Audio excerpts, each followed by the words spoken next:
kehidupan di masa lalu tidak sama lagi di tahun 2020. Pergaulan zaman sekarang sudah menuju era globalisasi, di mana semua terasa bebas. Tidak ada hambatan, tidak ada penghalang di antara kita berdua. Di segmen berikut ini, kami akan membahas Sex Education part pertama. And welcome to CKG Night Talk. Halo guys, welcome back to CKG Night Talk. Bersama saya Mas Lab dan juga ini Reza Ardani. Kita di segmen kali ini akan membahas yaitu tentang Sex Education. Sex Education part 1. Oke, kita berdua bakalan menerangkan tentang Sex Education kepada anda semua dengan cara yang mudah. Benar. Nah, itu nanti supaya gampang dipahami dan konten ini bertujuan, kita berdua bertujuan juga untuk memberikan sekedar informasi supaya kita semua tahu dan menyikapi tentang pendewasaan diri dan apa-apa saja yang perlu diperhatikan. Kita ini sebagai remaja yang sudah sedikit tua ya, kalau kita ini. Remaja akhir, aku udah dewasa banget. Tidak bermaksud menyinggung siapapun di sini. Kita hanya berdiskusi dua arah ya. Kalau kalian ingin bertanya sesuatu bisa tanyakan di komentar kita atau bisa DM via Instagram juga. Via Instagram, DM, Twitter, sayangnya masih belum bikin Twitter. Atau chat nomor saya bagi kalian yang punya nomor saya. Atau mau TP saya boleh. Jangan. Jomblo. Oke, kemarin kita juga sempat open Q&A dan banyak banget ya pertanyaan yang udah masuk dan udah kita saring sampai menjadi 5 pertanyaan. Jadi ini tuh pertanyaan udah kita kelompokin. Jadi sekarang ini udah ada 5 pertanyaan tapi bercabang gitu ya. Bercabang. Jadi mungkin untuk part Sex Education ini akan terbagi-bagi lagi menjadi beberapa part tergantung nanti bagaimana tanggapan dari viewers, dari teman-teman juga apakah ingin part ini lanjut atau tidak gitu. Jadi kita buka Q&A di Instagram kita masing-masing, WhatsApp juga. Itu pertanyaan tentang, mungkin teman-teman semua bertanya tentang sex edu itu apaan sih? Dan sex edu itu pentingnya kita kasih tahu ke semua kalian yang punya saudara, anak kecil gitu ya. Kita kasih tahu umur berapa sih? Nah, di konten ini kita akan menunjukkan itu semua. Jadi langsung aja, yang pertama ada pengertian isi, tujuan, dan pentingnya. Nah, jadi untuk pengertian, jadi sex edu apa sih? Jadi sex edu sendiri di sini adalah upaya untuk pengajaran, penyadaran, dan pemberian informasi tentang seksual. Informasi yang diberikan diantaranya adalah pengetahuan tentang fungsi organ reproduksi dengan menanamkan moral, etika, komitmen agama agar tidak terjadi penyalahgunaan. Nah, itu dia. Jadi ada beberapa aspek dalam sex edu ini yang dibicarakan, yaitu tadi ada agama, ada kelamin, terus ada etika, moral, dan juga nanti semua itu disatukan, dibungkus supaya nanti kedepannya tidak terjadi penyalahgunaan di situ. Jadi tujuan dan pentingnya itu apa sih sebenarnya seks edukasi? Yaitu tadi agar tidak disalahgunakan. Gitu. Sebenarnya agar sesuai alur atau sesuai jalannya nggak sih buat wanita, laki gitu. Biasanya kan ya bukannya kita diskriminasi enggak, cuman terserah sih mau LGBT mau lesbi itu terserah, cuman kan normalnya laki-laki sama perempuan agar bisa berkembang biak secara normal kayak gitu kan, agar menghasilkan keturunan. Nah, jadi sebenarnya tuh semua itu tuh bisa diomongin gitu ya. Oh iya. Lihat sana, Mbak. Kamu habis mandi sih. Lihat terus.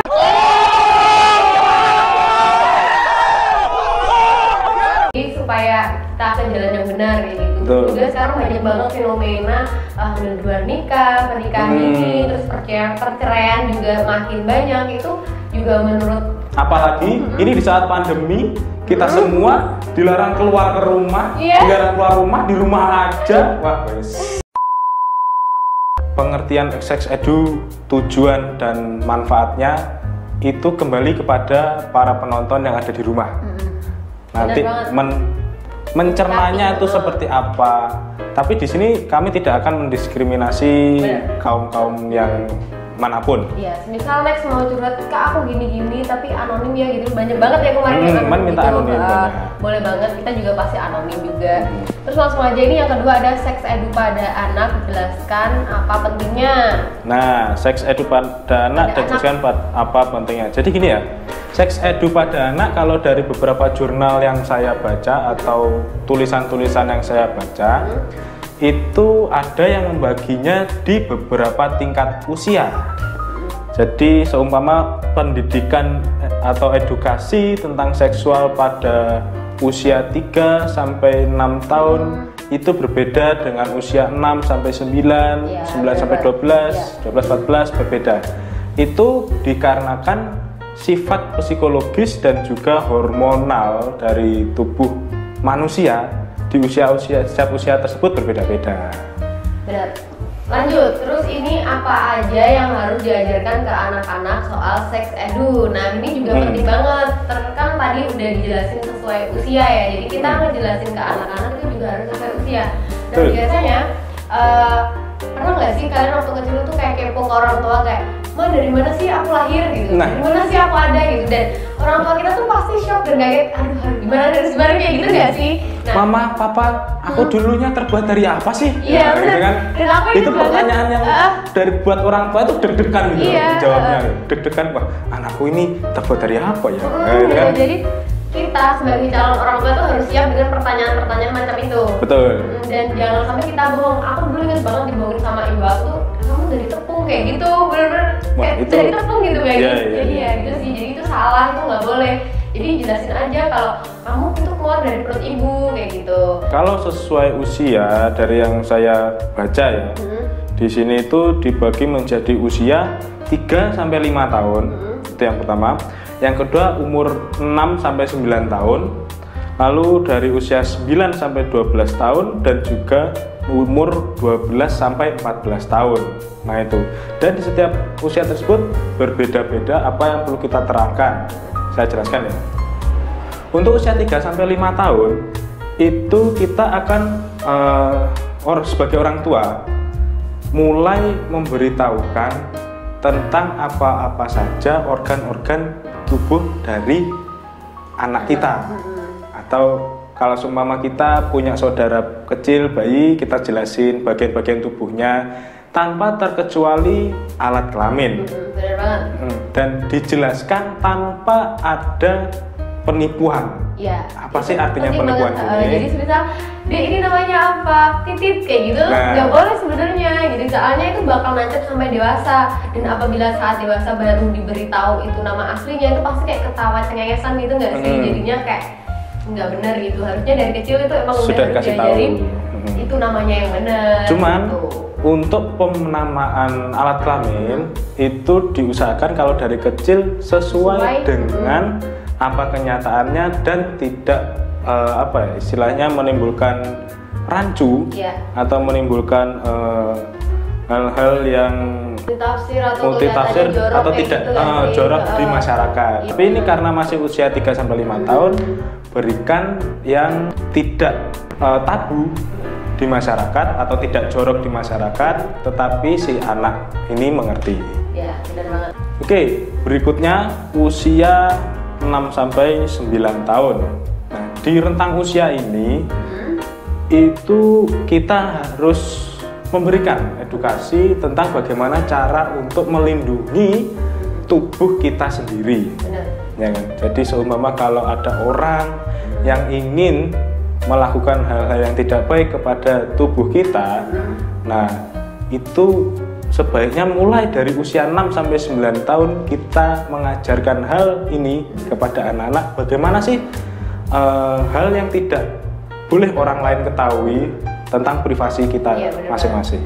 Ya, dan juga jangan lupa bukan hanya untuk melindungi diri, tapi juga ajarkan anak kita atau anak teman-teman itu untuk tidak melakukan hal itu. Jadi semisal kan bukan ini nggak boleh dipegang sama orang lain ya, tapi yang gitu aja. Tapi kamu juga nggak boleh megang punya orang lain. Jadi benar-benar double proteksi, bukan cuma kita melindungi diri, tapi juga untuk melindungi orang lain juga kayak gitu.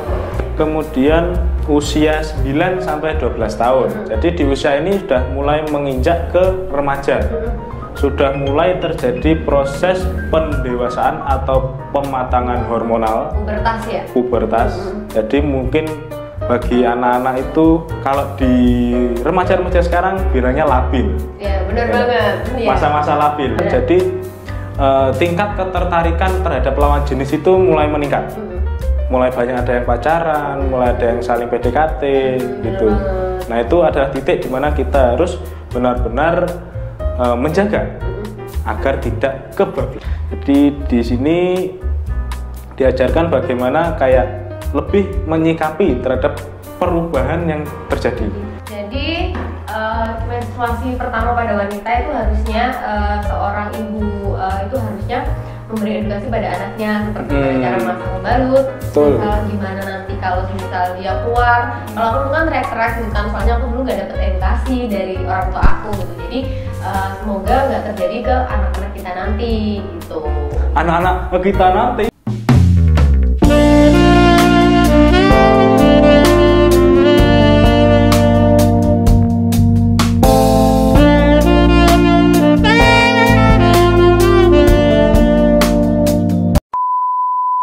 Oke, terus jangan lupa untuk bagi yang mempunyai adik laki-laki atau anak laki-laki nanti yang masih usia sekitar 9 sampai 12 tahun itu dikasih tahu juga bahwa nanti kalau tiba-tiba ada yang namanya mimpi basah. Yes, benar. Mimpi basah itu ketika Anda mimpi terus keguyur air.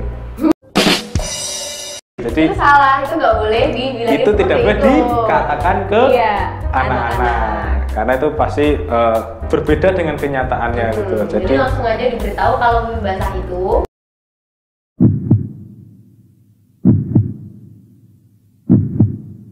adalah suatu hal yang normal dan itu hanya terjadi sekali dan itu menandakan kalau fungsi hormon itu sudah mulai meningkat, sudah mulai bekerja. Jadi jelaskan aja bahwa si anak itu sedang beranjak menuju ke fase remaja. Iya, benar banget. Pubertas. Pasti anak-anak zaman sekarang tahulah karena dulu saja waktu aku SD, kalau nggak salah pelajaran biologi itu aja IPA itu ada namanya pubertas. Saya ingat tuh dulu sudah pernah dikasih tahu. Di usia 12 sampai 14 tahun itu di usianya dimana seseorang itu mulai ingin melakukan dorongan seksual. Ya, benar. Ingin melakukan karena kan sudah mulai mengenal lawan jenis. Ya, benar. Jadi dorongan untuk melakukan atau penyaluran biologis itu sangat tinggi. Ya. Nah, disitulah peran kita memberitahu teman kita, memberitahu sepupu kita, atau kita nanti memberitahu anak kita nanti, di mana dia mempunyai batasan-batasan dan juga perannya serta risiko atau konsekuensi yang bakal dia terima atau dapatkan ketika dia melakukan hal tersebut. Ya, ketika dia melakukan sesuatu gitu ya, entah itu sama siapa atau diri sendiri gitu. Jadi kita harus ngasih tahu resiko semuanya agar dia ketika bertindak itu mikir dulu gitu. Jadi kalau aku gini, oh ya resikonya nanti kayak gini, aku sanggup nggak ya kayak gitu. Jadi mungkin lebih tepatnya kita sebagai seumpama ini contoh aku atau saya ini sebagai orang tua, Reza juga sebagai orang tua. Nah kelak nanti itu kita kayak memberikan gambaran aja kalau kamu melakukan ini jadinya kayak gini, kamu melakukan ini jadinya kayak gini. Jadi kita juga memancing si anak itu memutuskan, oh sebenarnya ini bagus nggak sih, sebenarnya ini jelek nggak sih, gitu. Dan sikap hormonal setiap orang-orang itu beda. Ada yang pelampiasannya ke sini, pelampiasannya ke situ. Nah, sebagai orang tua atau teman dan lain-lain kita harus tahu supaya nanti kita tidak salah dalam menangani hal tersebut sehingga dia tidak melenceng. Iya, gitu. betul sekali. Oke, jadi lanjut ya ke pertanyaan selanjutnya, ada cara edukasi untuk anak tentang LGBT. Nah, itu lagi rame banget ya LGBT. LGBT singkatannya apa sih? Lesbian, gay, biseksual, transgender. Iya.